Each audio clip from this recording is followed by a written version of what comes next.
नमस्कार छात्रों, एक बार फिर से आपका स्वागत है गुरुकुल में। आप सबसे पहले तो माफ़ी चाहूँगा, एक लंबा थोड़ा ब्रेक हो गया अपना।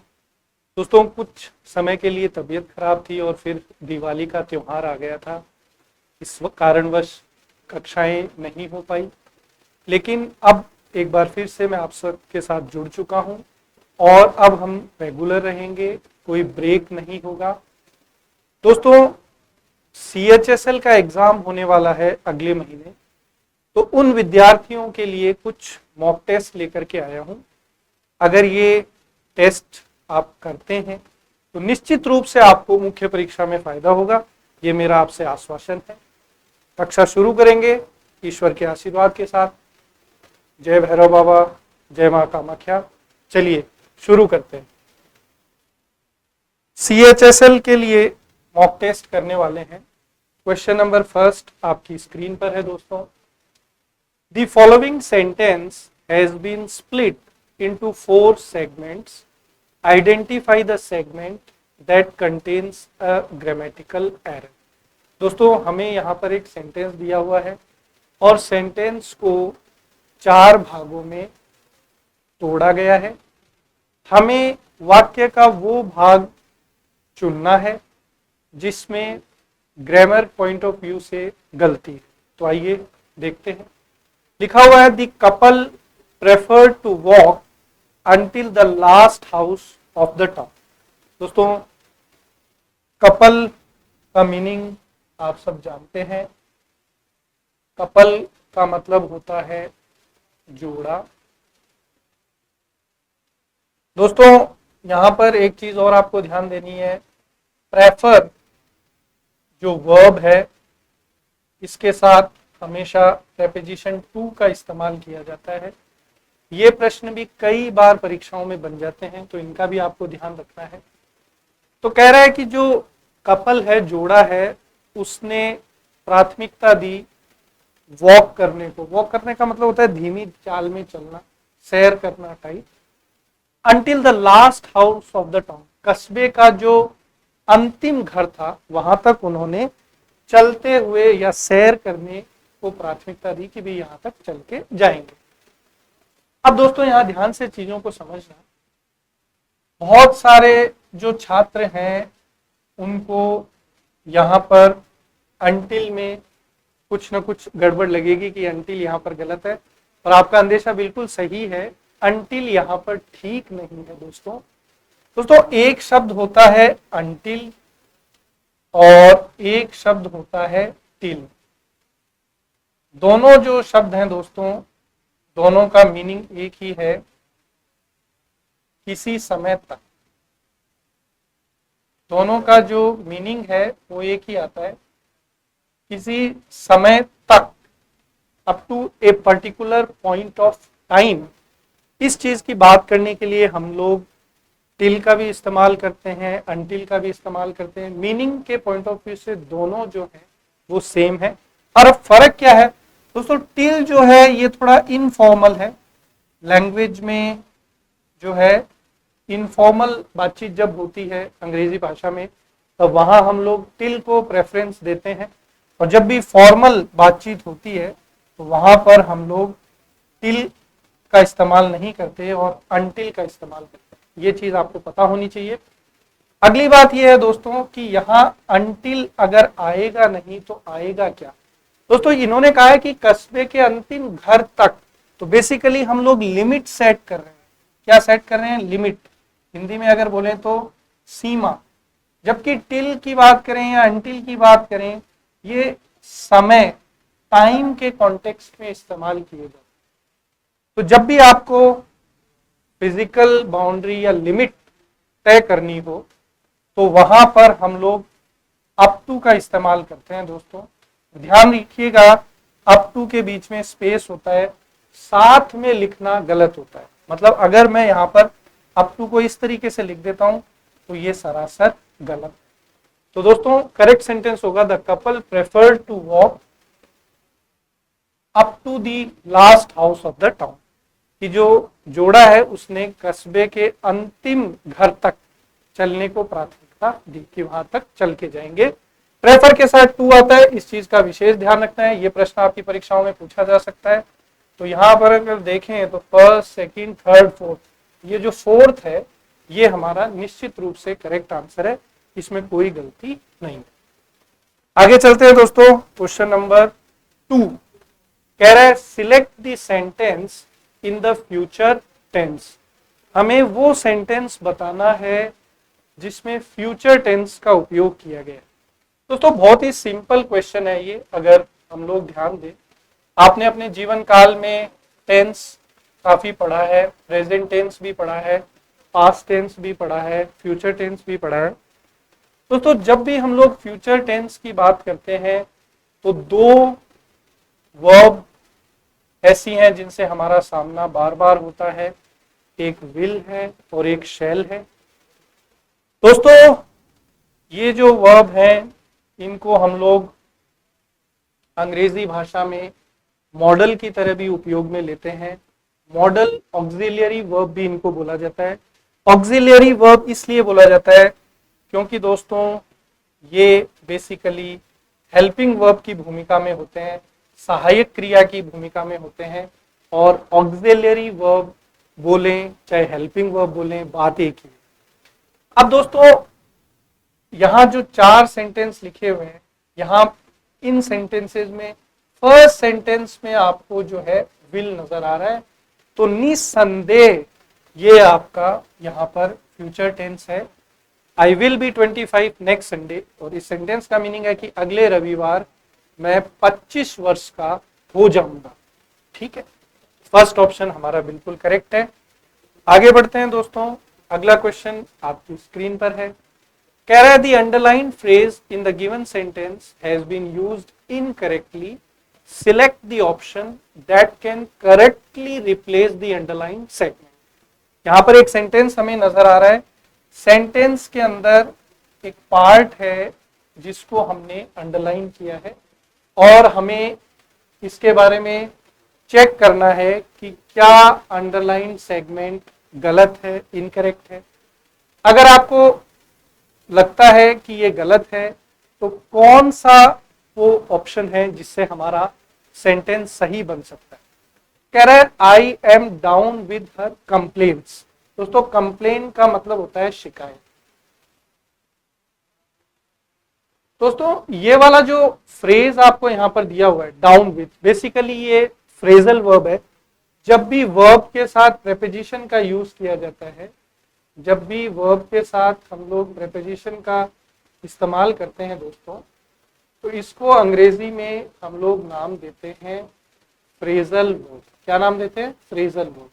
और ये जो फ्रेजल वर्ब होते हैं दोस्तों, इनके अलग अलग मीनिंग होते हैं। दोस्तों डाउन विथ ये जो आपका फ्रेजल वर्ब है, ये अक्सर फीवर, बुखार के साथ बहुत उपयोग में लिया जाता है। Down with fever, down with fever मतलब बुखार से त्रस्त, बुखार से परेशान, बुखार से पीड़ित। तो यहां पर कंप्लेन यानी शिकायत, तो शिकायत से पीड़ित तो नहीं हो सकते भाई। आपको कोई शिकायत अगर करता है तो उसकी शिकायत सुनकर आप परेशान हो सकते हैं, आप जो है कहीं ना कहीं इरिटेट हो सकते हैं।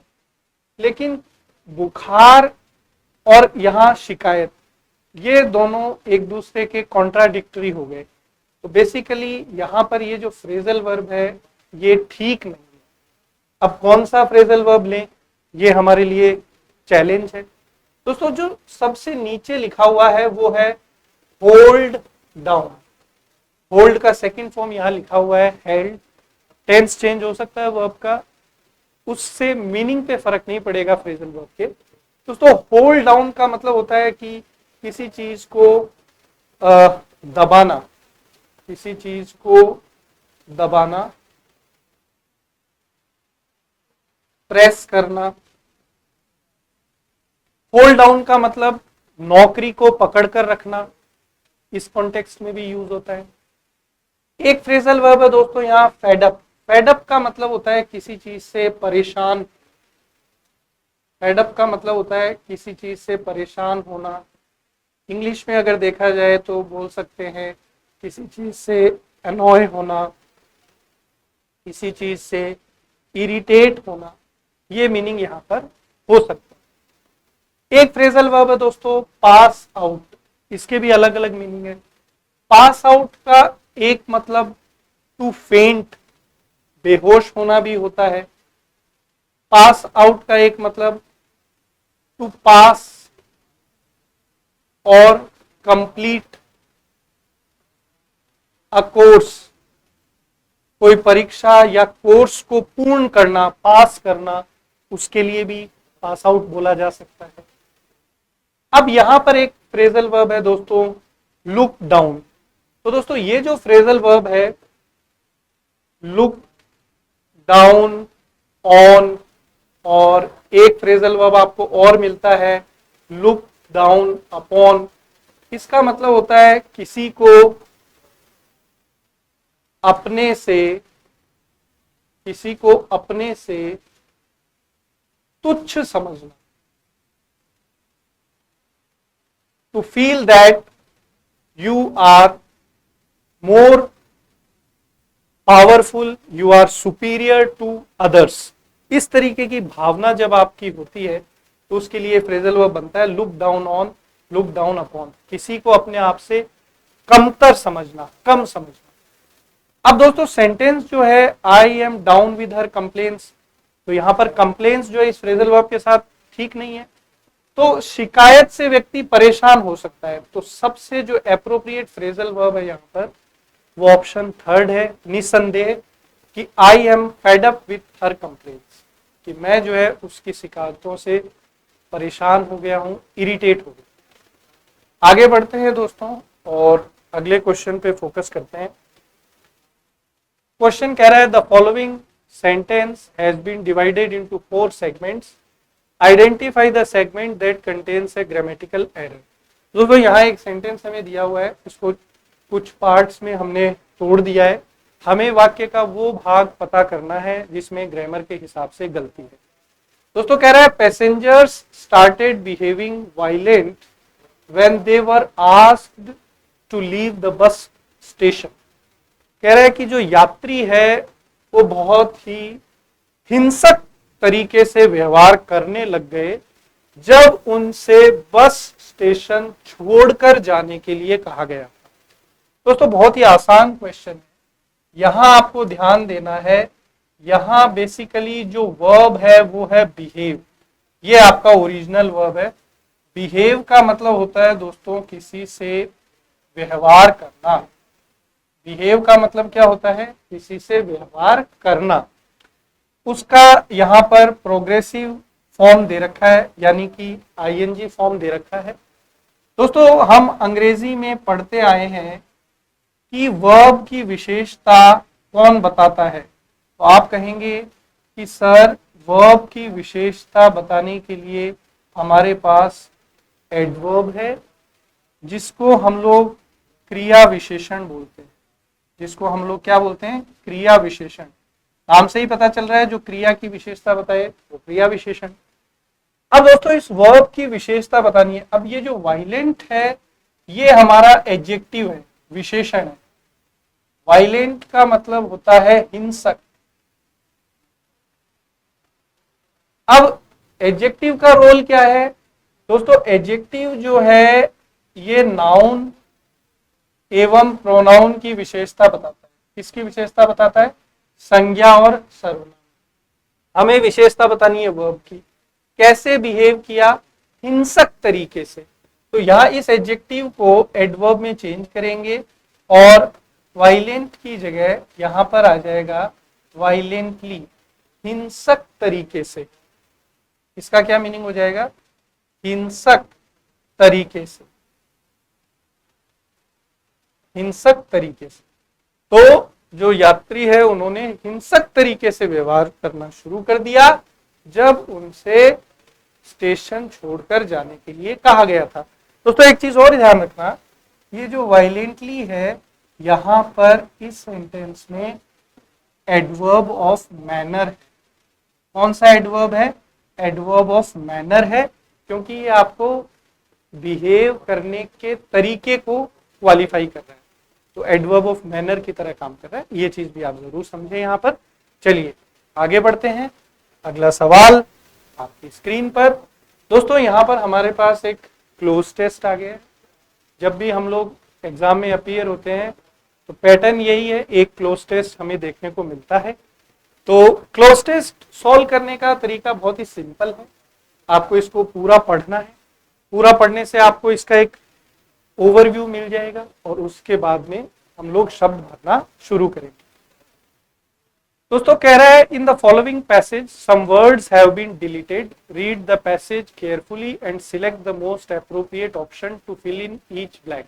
यहाँ पर हमें एक पैसेज दिया हुआ है, कुछ स्थान पर खाली स्थान है, उचित शब्द हमें चुनना है जो उस खाली स्थान में आए। आइए शुरू करते हैं। कह रहे as Paul was dash his supper Aunt Jenny dash him questions that have been full of deceit and had a very deep meaning, for she wanted to trap him. कह रहा है कि जब पॉल जो है he was having his supper, दोस्तों सपर का मतलब होता है last meal of the day, दिन का जो अंतिम भोजन कोई व्यक्ति जो लेता है उसको हम लोग सपर बोलते हैं। ठीक है, तो पॉल जो है वो भोजन ले रहा था, उसी समय जो आंट जेनी है, जेनी चाची जो है, उन्होंने उससे कुछ सवाल पूछे फुल ऑफ डिसीट, जो कि डिसीट से भरे हुए थे। डिसीव का मतलब होता है दोस्तों डिसऑनेस्ट बिहेवियर, बेईमानी भरा व्यवहार जो है उसको हम लोग डिसीट बोलते हैं। और दूसरे शब्दों में एक और पॉपुलर वर्ड है इसके लिए डिसीव, किसी को धोखा देना या किसी से चालाकी करना। तो जो आंट जेनी है उन्होंने कुछ ऐसे प्रश्न पूछे जो बेईमानी और चालाकी से भरे थे and had a very deep meaning, और जिनका बहुत ही गहरा अर्थ था। For she wanted to trap him, ये फॉर जो है दोस्तों यहाँ पर कंजंक्शन ऑफ रीजन की तरह काम कर रहा है। फॉर जो है आपने प्रेपोजिशन की तरह देखा है, लेकिन फॉर जो है दोस्तों ये कंजंक्शन ऑफ रीजन की तरह भी काम करता है। कारण, और ये इस तरीके के सवाल पूछने का कारण क्या था, क्योंकि आंट जेनी जो थी she wanted to trap him, वो पॉल को अपने जाल में फंसाना चाहती थी। ट्रैप का मतलब होता है दोस्तों किसी को जाल में फंसाना। तो इस तरीके के सवाल पूछने का कारण ये था कि जेनी जो है वो बेसिकली पॉल को अपने चंगुल में, जाल में फंसाना चाहती थी। आगे है It seemed as if she was endowed with a dash which could hunt for dark and mysterious text. दोस्तों mysterious का मतलब होता है रहस्यमयी, सीक्रेट। और इस तरीके के सवाल जो है वो जेनी इसलिए पूछ रही थी क्योंकि ऐसा लग रहा था कि उनको जो है ऐसा ईश्वर की तरफ से एक आशीर्वाद है, ऐसी एक स्किल है जिसके मदद से वो नेगेटिव और रहस्यमयी चीजों के बारे में जानकारी प्राप्त कर सकती हैं या जानकारी रख सकती हैं या इस तरीके कार्य कर सकती हैं। आगे है she asked did you now not want to swim Paul. उन्होंने पॉल से एक सवाल पूछा कि क्या तुम अब तैराकी नहीं करना चाहते Paul. Paul felt an uncomfortable dash. Paul ने जब ये बात सुनी तो उसे थोड़ा झटका लगा और वो जो है सोच में पड़ गया। ही डैश आंट जेनीज फेस, और वो आंट जेनी के चेहरे की तरफ देखने लग गया कि इन्होंने ये क्या सवाल पूछा। However it informed him nothing, so he said no ma'am. हालांकि जब उन्होंने जेनी के चेहरे की तरफ देखा पॉल ने, तो उन्हें कोई जवाब नहीं मिला, तो उन्होंने जो है थोड़ा सा रुककर जवाब दिया नो मैम। उन्होंने कहा नहीं मैम, ऐसा नहीं है कि मैं जो है स्विमिंग नहीं करना चाहती। तो ये एक कॉन्वर्सेशन थी पॉल और जेनी के बीच में। अब हम लोग क्वेश्चंस की तरफ बढ़ते हैं दोस्तों। पहला है as Paul was dash his super.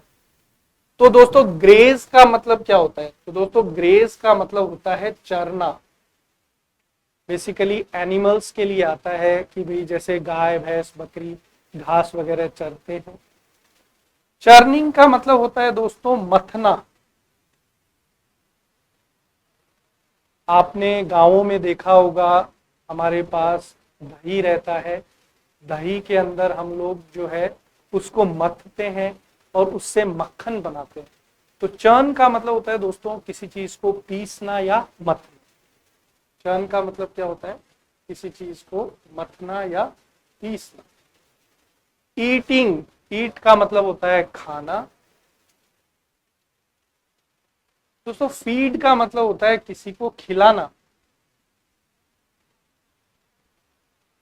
To make someone ईट।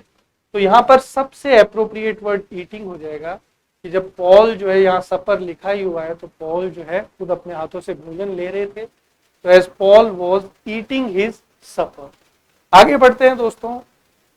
अगला कह रहा है aunt Jenny dash him questions. Questions को क्या किया जाएगा? डिमांड, क्वेश्चंस की मांग की जाएगी। अलाउ का मतलब होता है दोस्तों किसी को परमिशन देना, किसी को किसी बात या कार्य को करने के लिए परमिट करना। आस्क का मतलब होता है दोस्तों पूछना, और सबमिट का मतलब दोस्तों जमा करना। तो यहां पर हम लोग बिल्कुल जानते हैं कि प्रश्न पूछे जाते हैं। तो यहाँ जो सेकंड ऑप्शन है इसमें आ जाएगा aunt Jenny asked him questions. Aunt Jenny ने पॉल से सवाल पूछे। आगे बढ़ते हैं। Because she wanted to trap him, क्योंकि वो उसे जाल में फंसाना चाहती थी। It seemed as if she was endowed with a dash. Endow का मतलब होता है दोस्तों टू ब्लेस, किसी को आशीर्वाद देना। तो ऐसा लग रहा था कि आंट जो जेनी है, she was endowed with a weakness. उनको जो है कमजोरी का आशीर्वाद था, उनके पास कोई तकनीक का आशीर्वाद था, उनके पास किसी उद्देश्य का आशीर्वाद था, या उनके पास कोई टैलेंट, उनके पास कोई क्षमता, या कोई ऐसा बोल सकते हैं हम लोग स्किल, कोई ऐसी स्किल या ऐसी कोई स्पेशल क्वालिटी थी, उनके पास कोई ऐसा गुण था जिससे कि वो डार्क और मिस्टीरियस चीजों को सोच सकती थी, समझ सकती थी, देख सकती थी। तो she was endowed with a talent. यहां उचित वर्ड होगा कि उनके पास एक टैलेंट था जिससे वो रहस्यमयी चीजों के बारे में पता कर लेती थी। आगे आता है दोस्तों, शी आस्क्ड, उन्होंने पॉल से पूछा, did you now not want to swim Paul? Paul felt an uncomfortable dash. Paul जो है ये सुनकर असहज हुआ। अनकंफर्टेबल दोस्तों यहाँ एडजेक्टिव है, और एडजेक्टिव के बाद यहाँ पर हमें नाउन की आवश्यकता है, संज्ञा की आवश्यकता है। दोस्तों व्यू का मतलब होता है सोच, विचार या इरादा। गैस करने का मतलब होता है दोस्तों किसी चीज के बारे में सोचना, विश्लेषण करना। ड्रॉप का मतलब दोस्तों बूंद भी होता है, और ड्रॉप वर्ब की तरह यूज करें तो इसका मतलब गिरना भी होता है। सस्पिशियन का मतलब होता है दोस्तों संदेह। तो जब जेनी ने पॉल से कहा कि क्या तुम अब तैरना नहीं चाहते, तो इस चीज पर पॉल को संदेह हुआ, डाउट हुआ। तो एडजेक्टिव के बाद यहाँ पर सस्पिशियन नाउन हो जाएगा कि उसको जो है थोड़ा संदेह हुआ कि ये इन्होंने क्या सवाल पूछा। आगे है he dash on Jenny's face, however it informed him nothing, so he said no. तो उन्होंने आंट जेनी के चेहरे की तरफ देखना शुरू कर दिया। इस तरीके से है। तो क्या होना चाहिए इसमें? ऑप्शन देख लेते हैं। Pursue, search, ruffle, chase. दोस्तों परस्यू का मतलब होता है किसी चीज को करना। सर्च का मतलब होता है दोस्तों किसी चीज को खोजना। चेस का मतलब होता है दोस्तों पीछा करना। ये सब पास्ट फॉर्म दे रखे हैं। और रफल का मतलब होता है दोस्तों किसी को अनॉय करना या इरिटेट करना, परेशान करना। तो यहां पर होगा ही रफल्ड या सर्च या परस्यूड या चेस्ट। कौन सा यहां पर एप्रोप्रिएट होगा? तो दोस्तों यहां लिखा हुआ है he dash on Jenny's face. दोस्तों एक फ्रेज बनता है टू सर्च समवन्स फेस, और इस फ्रेज का मतलब होता है दोस्तों to look at someone in order to get any information. दोस्तों यहां पर ये एक फ्रेज बनता है। फ्रेज क्या है? To search someone's face.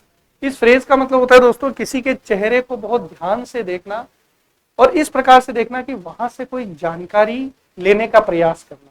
तो यहां पर आंट जेनीज फेस आगे लिखा हुआ है, तो सबसे जो एप्रोप्रिएट वर्ड होगा वो होगा ही सर्च्ड आंट जेनीज फेस। उन्होंने आंट जेनी का जो चेहरा है उसको बहुत ही गहराई से देखने का प्रयास किया, परंतु उन्हें वहां से कोई जवाब नहीं मिला और इसलिए उन्होंने अंत में जेनी को जवाब दे दिया नहीं। तो ये क्लोज टेस्ट अपना यहाँ कंप्लीट हुआ दोस्तों। आगे बढ़ते हैं, अगला क्वेश्चन कह रहा है select the most appropriate option that can substitute the underline segment in the given sentence. If there is no need to substitute it, select no substitution required. दोस्तों यहाँ पर एक सेंटेंस दिया हुआ है, हमें सेंटेंस के अंदर जो अंडरलाइन पार्ट है इसको चेक करना है, क्या ये ग्रामेटिकली ठीक है। अगर ठीक है तो हमारा आंसर होगा नो सब्स्टिट्यूशन रिक्वायर्ड, और अगर ठीक नहीं है तो सेकंड, थर्ड या फोर्थ में से हमें चूज करना है। दोस्तों कह रहे हैं द लिटिल बॉय क्राइड, कि छोटा बच्चा जो है वो रोया विथ पेन, दर्द से, when he burned his fingers, जब उसकी उंगलियां जल गई थी। दोस्तों इस सेंटेंस में हमारे पास दो साइमल्टेनियस एक्शन है, ऐसे एक्शन जो परस्पर साथ साथ है। दोस्तों जब भी दो साइमल्टेनियस एक्शन आपको देखने को मिले अंग्रेजी में, तो जो टेंस आपका मेन क्लॉज में होता है दोस्तों, वो ही सेम टेंस हमें इस्तेमाल करना पड़ता है सबऑर्डिनेट क्लॉज में। जो मुख्य वाक्य खंड होता है उसमें जो टेंस यूज करते हैं वो भी सहायक खंड में होता है। तो दोस्तों यहाँ क्राई की सेकंड फॉर्म लगी हुई है, अर्थात पास्ट सिंपल का उपयोग है, तो निसंदेह यहाँ पर भी सेकंड फॉर्म का इस्तेमाल होगा और यहाँ सेकंड फॉर्म ही लगी हुई है, तो इस बार आपको सेंटेंस में कुछ बदलने की आवश्यकता नहीं है। First option is absolutely correct. आगे बढ़ते हैं दोस्तों, अगला क्वेश्चन आपकी स्क्रीन पर कह रहा है select the most appropriate antonym of the given word. यहां एक शब्द दिया हुआ है दोस्तों, इसका हमें एंटोनिम बताना है। एंटोनिम को हिंदी में हम लोग अपोजिट या विलोम शब्द बोलते हैं। ये चीज ध्यान रखिएगा, जिनको नहीं पता अब ध्यान दीजिए। दोस्तों ट्रिवियल का मतलब होता है इनसिग्निफिकेंट, और क्या बोल सकते हैं, और अपन बोल सकते हैं दोस्तों यूजलेस, और अपन क्या बोल सकते हैं वैल्यूलेस। ठीक है, हिंदी में क्या बोल सकते हैं महत्वहीन बोल सकते हैं। तो ये सारे मीनिंग हो गए किसके दोस्तों, ट्रिवियल के। दोस्तों फर्स्ट वर्ड है लेविश। लेविश का मतलब होता है खर्चीला, to spend a lot of money.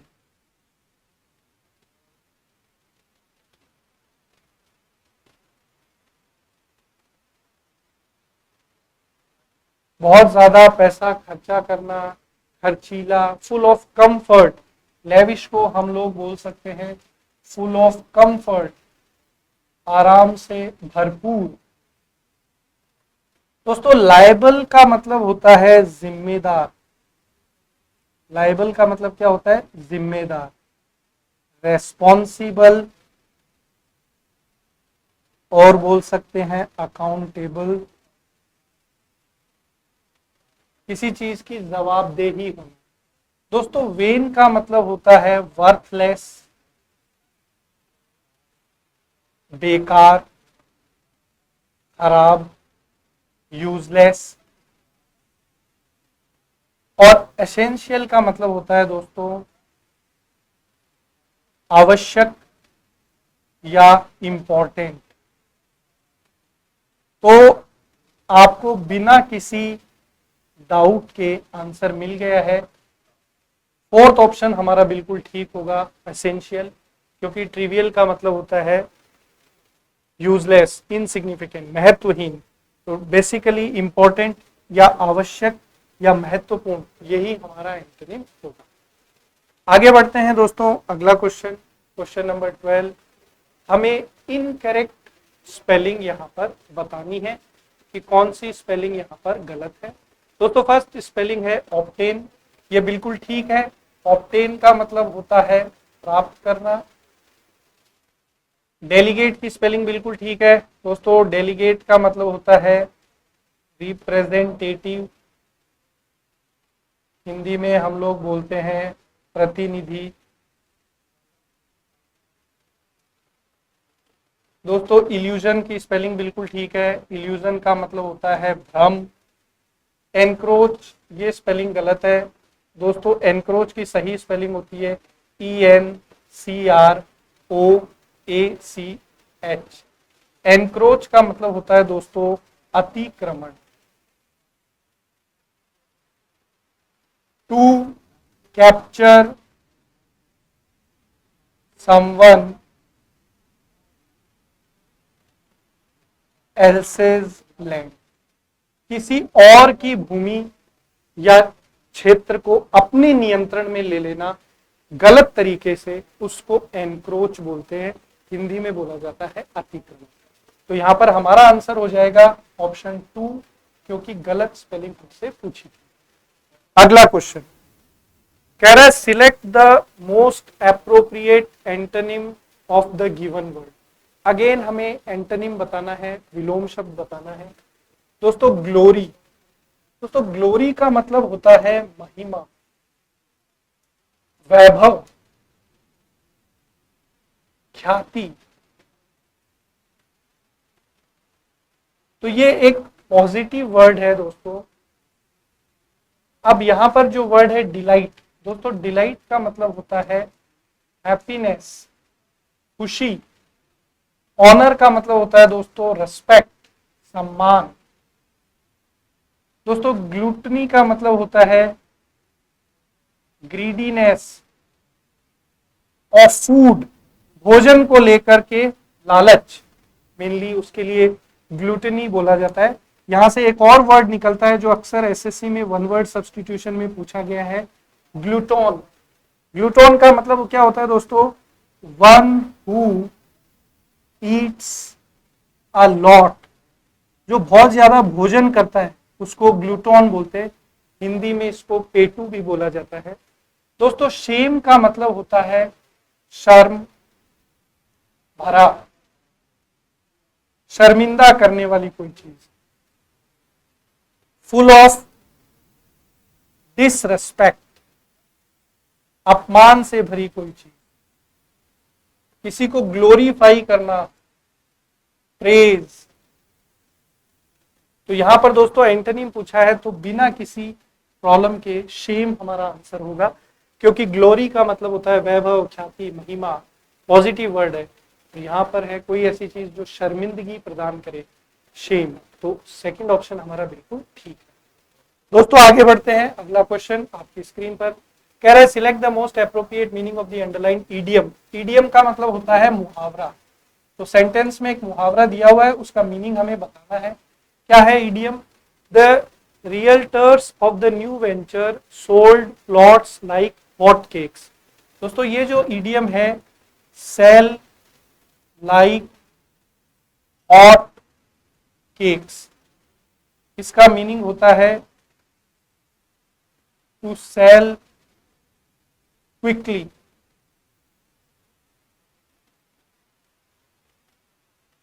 तेजी से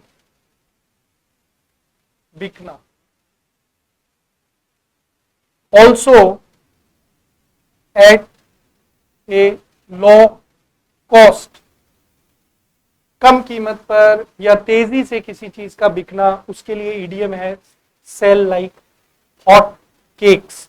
तो यहां पर आंसर क्या होगा? Sold illegally.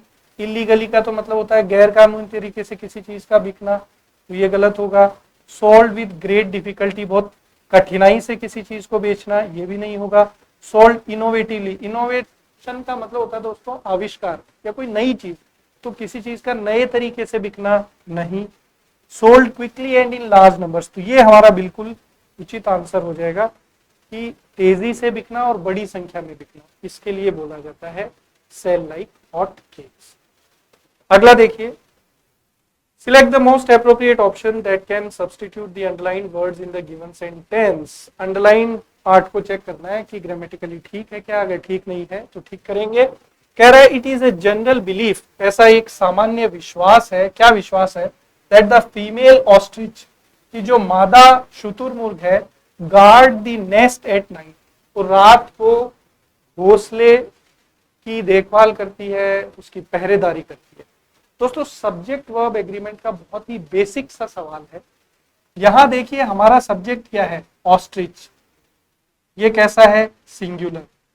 तो दोस्तों सब्जेक्ट वर्ब एग्रीमेंट कहता है कि अगर सब्जेक्टिव पार्ट सिंगुलर है तो वर्ब भी कैसा होना चाहिए, सिंगुलर। दोस्तों वर्ब सिंगुलर कब होता है, जब हम उसमें एस या ईएस सफिक्स करते हैं, क्योंकि ओरिजिनल फॉर्म में वर्ब प्लूरल होता है। तो यहाँ गार्ड की जगह क्या आ जाएगा, गार्ड्स आ जाएगा। ये चेंज हमें करना पड़ेगा। तो यहाँ पर ऑप्शंस की तरफ देखेंगे, कहां पर लिखा हुआ है, थर्ड ऑप्शन हमारा बिल्कुल करेक्ट आंसर है। आगे बढ़ते हैं दोस्तों, अगला सवाल, select the most appropriate option that can substitute the underline segment in the given sentence. यहाँ पर एक शब्द दिया हुआ है, इसका सिनोनिम एक तरीके से हमें बताना है कि कौन सा वो शब्द है जिससे इसको रिप्लेस किया जा सकता है। दोस्तों है the skunk had a conspicuous spinal strike. दोस्तों स्कंक जो है ये बेसिकली एक तरीके का एनिमल है, मैमल है, ये स्तनधारी है, और ये अपने शिकार को डराने के लिए या उससे अपने आप को सुरक्षित करने के लिए एक गंध, एक बदबू छोड़ता है और उससे जो है अपने आप की सुरक्षा करता है। इस तरीके का ये जीव है। यहां पर दोस्तों एक वर्ड दिया हुआ है कॉन्स्पिक्यूअस। दोस्तों कॉन्स्पिक्यूअस का मतलब है something obvious, something explicit, something which is noticeable. कोई ऐसी चीज जो हमें साफ साफ नजर आए, जो हमें साफ साफ नजर आए, उसको हम लोग कॉन्स्पिक्यूअस बोलते हैं। दोस्तों फेंट के दो मीनिंग है। एक तो फेंट का मीनिंग धुंधला भी होता, कोई ऐसा कलर या आवाज विच इज नॉट क्लियर, उसको हम लोग फेंट बोल सकते हैं, धुंधला। फेंट का मतलब दोस्तों वर्ब के तौर पर करें तो इसका मतलब बेहोश होना भी होता है, इसका मीनिंग बेहोश होना भी होता है। एक वर्ड है दोस्तों हमारे पास यहाँ पर ऑब्सक्यूर। दोस्तों ऑब्सक्यूर का मतलब होता है something which is not clear, कोई ऐसी चीज जो स्पष्ट नहीं है, उसको हम लोग ऑब्सक्यूर बोलते हैं। चार्मिंग का मतलब होता है दोस्तों अट्रैक्टिव। चार्मिंग का मतलब क्या होता है, अट्रैक्टिव। हिंदी में हम लोग क्या बोलते हैं, आकर्षक बोलते हैं। और नोटिसिएबल हमारा यहाँ पर आंसर हो जाएगा, क्योंकि हमें मोस्ट एप्रोप्रिएट बताना था, मतलब एक तरीके से सिनोनिम बताना था, पर्यायवाची। आगे बढ़ते हैं दोस्तों, अगला क्वेश्चन कह रहा है select the most appropriate antonym of the underline word in the given sentence. ये जो शब्द दिया है इसका विलोम शब्द बताना है। How can you be so joyless on hearing the news. कह रहा है कि खबर सुनकर तुम इतने जॉयलेस कैसे हो सकते हो। दोस्तों जॉय का मतलब होता है आनंद, हैप्पीनेस, खुशी से भी इसको जोड़ सकते हैं। और इसमें लेस सफिक्स लग गया तो ये मीनिंग को चेंज कर देगा, अपोजिट। तो जॉयलेस का मतलब हो जाएगा दोस्तों सैड, दुखी। अब इसका अपोजिट, तो दुख का अपोजिट खुशी, हैप्पीनेस, यही होगा। तो आंसर क्या हो जाएगा, ब्लिसफुल। ब्लिसफुल का मतलब होता है full of Joy, full of happiness, खुशी से, आनंद से भरा हुआ। दोस्तों ड्यूबियस का मतलब होता है डाउटफुल, संदिग्ध हिंदी में बोलते हैं। दोस्तों एक शब्द है रैप्ट और एक शब्द है दोस्तों बीमिंग। दोस्तों बीमिंग का मतलब होता है a smile full of happiness. दोस्तों एक ऐसी स्माइल जो बहुत खुशी से भरी हुई, एक बड़ी मुस्कान जो है उसको हम लोग क्या बोलते हैं, बीमिंग बोलते हैं। दोस्तों आगे बढ़ते हैं, अगला क्वेश्चन, क्वेश्चन नंबर 18 कह रहा है select the most appropriate synonym of the bracketed word in the following sentence to fill in the blank. जो ब्लैंक है उसके अंदर ब्रैकेट में दिए वर्ड का रिलेटेड वर्ड कौन सा हो सकता है। The documentary explored the historical and cultural significance of the dash antique ruins in the region। Documentary का मतलब होता है दोस्तों शॉर्ट फिल्म, छोटी जो फिल्म होती है उसको डॉक्यूमेंट्री बोला जाता है। तो कह रहा है कि ये जो डॉक्यूमेंट्री थी इसके अंदर ऐतिहासिक और कल्चरल महत्व के जो प्राचीन, रूइंस का मतलब होता है दोस्तों अवशेष, जो पीछे जो मटेरियल बच जाता है उसको बोला जाता है। तो उस क्षेत्र के जो अवशेष थे उनकी महत्वता को लेकर ये डॉक्यूमेंट्री बताती। दोस्तों ऑब्सोलीट का मतलब होता है something no longer in use. कोई ऐसी चीज जो अब उपयोग में नहीं है उसको हम लोग ऑब्सोलीट बोलते हैं। जैसे कि आजकल एसी आ गए हैं तो हाथ वाले पंखे कैसे हो गए हैं, ऑब्सोलीट हो गए। दोस्तों एंशिएंट का मतलब होता है ओल्ड, प्राचीन। मॉडर्न का मतलब होता है न्यू, आधुनिक बोल सकते हैं। और कॉन्टेम्परेरी का मतलब होता है दोस्तों ऑफ सेम टाइम, हिंदी में इसको अपन बोलते हैं समकालीन। तो यहां पर अगर सिनोनिम की बात की जाए तो निसंदेह एंटीक का सिनोनिम क्या हो जाएगा, एंशिएंट, ओल्ड या प्राचीन। अगला क्वेश्चन देखिए दोस्तों, The following sentence has been split into 4 segments. Identify the segment that contains a spelling error. यहाँ एक सेंटेंस दिया हुआ है दोस्तों, इसमें हमें वो पार्ट आइडेंटिफाई करना है जिसमें स्पेलिंग को लेकर कोई गलती है। I begged him, कह रहा है मैंने उससे भीख मांगी, निवेदन किया, गिड़गिड़ाया, टू रिकंसीडर कि वो पुनः विचार करे उस निर्णय पर, लेकिन उसने साफ साफ मना कर दिया और अपने निर्णय को बदलने से पीछे हट गया। दोस्तों यहां रिकंसीडर, तो कंसीडर का मतलब होता है किसी चीज पर ध्यान देना, री मतलब पुनः। तो यहां जो करेक्ट स्पेलिंग है वो है दोस्तों RECONSIDER। तो इस सी की जगह एस आना चाहिए, तो यहां पर ये गलती है। पार्ट 4 हमारा आंसर हो जाएगा। Next, select the most appropriate option that can substitute the underlined segment in the given sentence। ये जो अंडरलाइंड वर्ड है इसको कौन सा शब्द रिप्लेस कर सकता है। कह रहा है Rahul had strong pain in his stomach. Rahul के पेट में बहुत मजबूत दर्द था। दोस्तों ये पेन जो है ये तो नाउन है, दर्द, पीड़ा, इसके लिए एडजेक्टिव, लेकिन पेन के लिए ये एडजेक्टिव ठीक नहीं है, स्ट्रॉन्ग नहीं है। पेन, डीप पेन, गहरा गहरा दर्द महसूस कर रहा था पेट में। हाई, ऊंचा दर्द महसूस कर रहा था पेट में। स्ट्रिक्ट, सख्त दर्द महसूस कर रहा था पेट में। सीवियर का मतलब होता है दोस्तों सीरियस, गंभीर दर्द। तो यही एप्रोप्रिएट एडजेक्टिव होगा, severe pain, severe headache, severe pain. इस तरीके के शब्द हम लोग अक्सर इस्तेमाल करते हैं। आगे देखिए दोस्तों, अगला सवाल आपकी स्क्रीन पर कह रहा है select the most appropriate antonym of the underline word. एक सेंटेंस दिया हुआ है, इसमें एक शब्द को अंडरलाइन किया है, उसका एंटोनिम, विलोम शब्द बताना। कह रहा है would you please support me for once in your life. क्या तुम मुझे जीवन में एक बार सपोर्ट करोगे। दोस्तों सपोर्ट का मतलब होता है किसी को सहारा देना। डॉक्यूमेंट का मतलब होता है दस्तावेज, पेपर, सर्टिफिकेट। स्टैब्लिश का मतलब होता है स्थापित करना। डिस्क्लेम का मतलब होता है दोस्तों किसी चीज पर दावा न करना, किसी चीज के बारे में कोई बात न करना। रिफ्यूट का मतलब होता है दोस्तों डिनाई करना, किसी चीज का खंडन करना। टू अपोज, किसी का विरोध करना। तो दोस्तों अगर किसी का सपोर्ट नहीं करेंगे तो किसी को अपोज करेंगे, तो बिल्कुल एंटोनिम यहां पर क्या हो जाएगा, रिफ्यूट हो जाएगा। सेकंड ऑप्शन हमारा बिल्कुल ठीक है। अगला देखिए दोस्तों, select the most appropriate meaning of the given idiom. एक मुहावरा आ गया है, उसका अर्थ बताना है दोस्तों, है ब्लैक एंड व्हाइट। तो देखो ब्लैक एंड व्हाइट का मतलब होता है इन राइटिंग, लिखित में।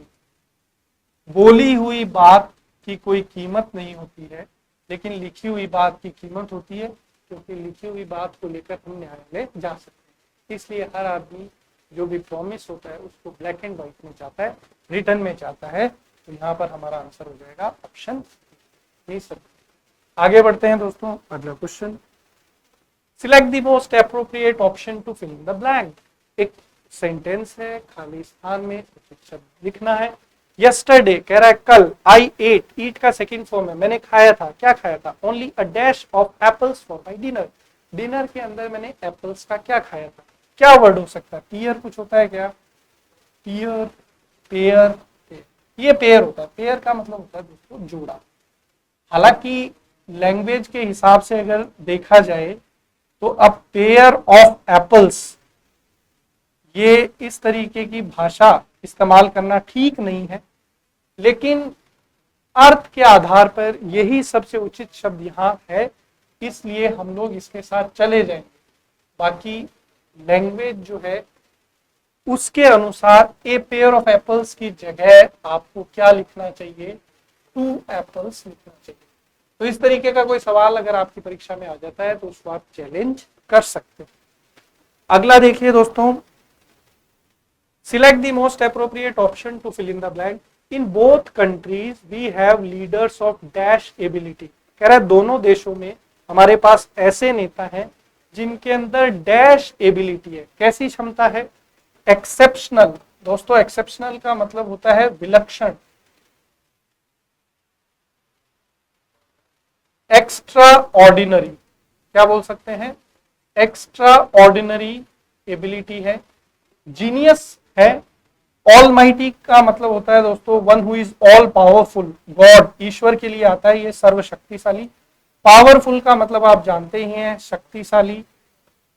ऑलमाइटी जो है दोस्तों गॉड के लिए इस्तेमाल किया जाता है, सर्वशक्तिशाली। कंपेलिंग का मतलब होता है दोस्तों किसी को विवश करना, किसी को विवश करना, या दूसरे शब्दों में कहें तो किसी को मजबूर करना, उसको हम लोग कंपेल, वर्ब जो है उसका मीनिंग है। तो उसका प्रोग्रेसिव फॉर्म यहाँ पर लिखा हुआ है कंपेलिंग। तो बेसिकली कैसी एबिलिटी है दोस्तों, यहाँ पर एक्सेप्शनल जो है वो एडजेक्टिव है और एबिलिटी क्या है, नाउन। तो नाउन से पहले एडजेक्टिव की यहाँ पर पॉसिबिलिटी है दोस्तों। पावरफुल भी एडजेक्टिव है, कंपेलिंग प्रेजेंट पार्टिसिपल है, बट कैसी क्षमता, एक्स्ट्रा ऑर्डिनरी को एबिलिटी, ऑलमाइटी एबिलिटी नहीं हो सकता है, पावरफुल एबिलिटी नहीं होगा, कंपेलिंग एबिलिटी नहीं होगा, एक्सेप्शनल एबिलिटी होगा। एक्स्ट्रा ऑर्डिनरी एबिलिटी है लीडर्स के। तो यही सबसे अप्रोप्रिएट शब्द है यहाँ पर।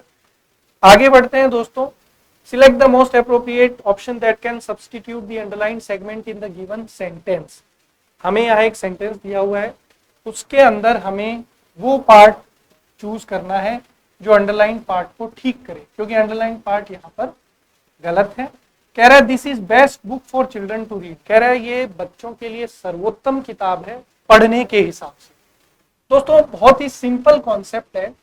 हमारे पास एडजेक्टिव है गुड, ये एडजेक्टिव की पॉजिटिव डिग्री है।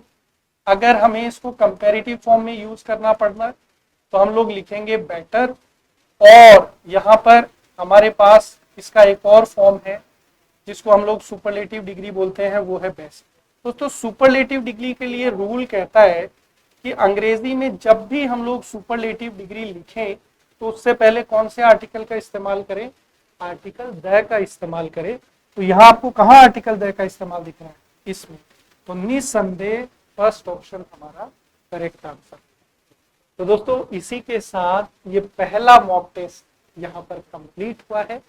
कोशिश करेंगे एग्जाम से पहले 10 से 12 मॉक टेस्ट आपके हो जाए, और अगर आप ये मॉक टेस्ट देख के परीक्षा में बैठेंगे तो मैं आपसे बिल्कुल ये वादा करता हूँ कि आपको अंग्रेजी में बहुत अच्छे नंबर मिलेंगे। दोस्तों, अगर ये वीडियो आपको पसंद आए तो इसको ज़रूर लाइक करें, कमेंट के माध्यम से अपने विचार हम तक पहुँचाएं, अपने दोस्तों के साथ इस वीडियो को शेयर करें और चैनल को सब्सक्राइब कर लें ताकि लगातार जो वीडियोस आएं वो आप तक पहुँचे। मिलते हैं आपसे अगले सेशन में। आपका बहुत बहुत धन्यवाद।